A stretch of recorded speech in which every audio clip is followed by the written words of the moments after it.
welcome to today's video. Thank you for clicking. Today I'm going to be telling you some mistakes I made while doing resin art over the last year and a half to save you a lot of time and money, especially if you're a beginner and you're just starting out and you want to avoid some errors, some mistakes that I made. Hopefully these help you out, learn from my mistakes, so let's get into it. The first tip is pretty obvious, but work on a level surface. I promise this is like the worst mistake you can make while doing resin art. I've actually started using a leveler. I know I've said in the past that I just kind of eyeball it, but use a leveler. It will save you so much time. Like, I've left pieces before and I'm like, I love this, it looks great, like I can't wait to see this tomorrow, and when I come back tomorrow it is like fallen completely off one of the sides. So save yourself the headache and use a leveler. Make sure your surface is level before you leave it, before you even begin. I wish I had known this one before I started with resin molds. Usually people use blow torches to pop the bubbles that arise from resin. Do not, I repeat, do not use a blowtorch for your mold. Use a heat gun or just something else. Just do not use a blowtorch because you'll melt the mold and it will stick to the resin as it cures. And I've ruined so many molds doing this. So make sure you are not using a blowtorch with your molds. This goes for coasters, necklaces, just anything that you're putting your resin in a silicone mold. No blowtorch, no flames. Silicone and oil like that you would use for oil paint do not cure in resin. So when you're done the painting, like it'll have like a layer of just like grease kind of feel on top of it.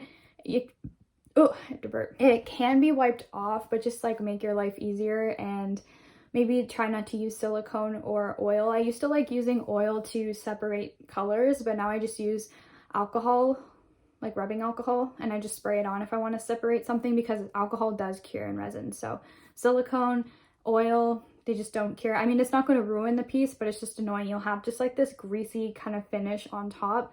So I would just probably recommend to not use those. I've said this in a video before, but I'm going to say it again. Do not, under any circumstance, get water in your resin. It will ruin the entire thing. I used to put resin and hardener in hot water before I worked with it, but I sometimes do this. I just try not to. I just try to get minimal bubbles from the start because when you get water in your resin, it will not cure. It will ruin all of your work. Even like the tiniest water droplet has ruined my work. So I think sometimes when I've gone to pour resin, there's probably like a bit of water on the bottom of like the container that I was holding it in, and it just probably dripped into the resin and ruined it. So yeah, be very careful with water. Water and resin are not friends. You do not want to mix them. My biggest tip for resin bubbles, which is like every resin artist's biggest pet peeve, especially when I'm trying to achieve a crystal clear look with like coasters and candle holders and all of that. The best thing to do is just right off the bat when you're mixing your resin and hardener together is to mix slowly. Just mix as slow as possible. I know it's so annoying. I hate the mixing process, but the slower you mix, the less bubbles you'll have. And you can just kind of take a heat gun and try to pop them as you're mixing instead of having to pop them as you're working, because a lot of, well, at least the art resin that I use is meant to be spread very thin, but when you're making things like coasters that are thick and there's a lot of resin in one area, it's going to be a lot harder to pop the bubbles, because with paintings it's usually easier because it's spread across the surface, but if you're making like thicker things, then it's harder to pop the bubbles. Make sure you're stirring really slowly. It will save you a lot of time and it will make your work look a lot better. Do not hold your blowtorch in one place for too long if you're using it for a painting, because it will burn that part of the painting and it will actually cure as like little hardened bubbles, and it just doesn't look good. I've ruined paintings doing this. So if you're blowtorching, make sure you're doing really quick motions across the entire thing, because if you hold it in one place and you burn it, it will cure as a burnt piece of resin. This isn't as much a mistake that I've made, but this will save you a lot of time. And as your resin is starting to cure, like right after you've done the piece, just sit there for a while and wipe off the drips from the bottom and the sides. And I've started even taking nail polish remover and rubbing alcohol and just rubbing the sides. That way I barely have to sand anything. I hate sanding. It's like one of my, like, it's the part of resin I hate doing. I hate sanding. Now I've started just using nail polish remover and rubbing alcohol to save me that step, or at least a huge part of that step. Another tip with nail polish remover and rubbing alcohol is you can use it to get your objects out of the mold. Sometimes they're a little bit hard to get out, so just kind of pull the mold away in certain spots and put the nail polish remover or rubbing alcohol in the mold, and it'll help it just pull out very easily, especially for very small molds like necklaces. If you're going to put photos in your resin, whether it's a painting or a necklace or whatever it may be, make sure it's laminated, because if you just put paper in resin, it'll just get like wet kind of and like tear. So if you're going to use photos, make sure you laminate them, because I've done this before and was so sad with the outcome. I mean, sometimes it's worked out, but most of the time it doesn't. So just make sure you're laminating any photos that you want to put in your resin art. This happened to me today. Make sure you are mixing a proper ratio. Like every bottle of resin is different, but the one I use is just like an equal part 1-to-1 ratio. I don't know how the fuck I could have fucked that up, but I did.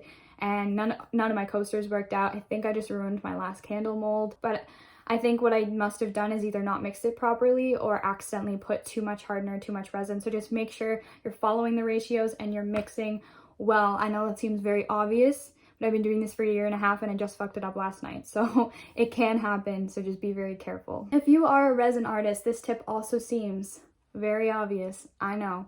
But make sure everyone pays for their art before you give it to them, because I've done this. And sometimes you're a little more trusting because maybe it's your friend or a family member, but you will screw yourself over. Make sure everyone is paying before you send anything to them, before you hand anything off to them, because resin art is so expensive. Between the canvases, the resin itself, the paints, the materials, everything is so pricey.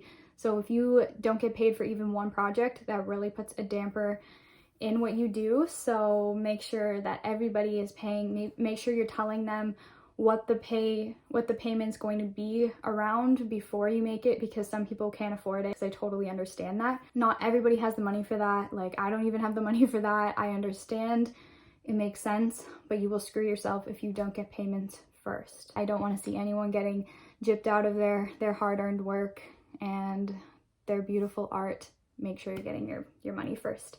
That is all for this video. I hope you enjoyed and learned a little something. Resin is honestly so much fun, and I hope that some of these little tips will help you out along your journey with resin, or if you're just interested in some things that I've learned with resin, I hope you learned about that as well. Thank you for watching, and obviously, if you like this video, you know, like it and all that stuff. That really helps out my channel. I will see you next Friday. Bye.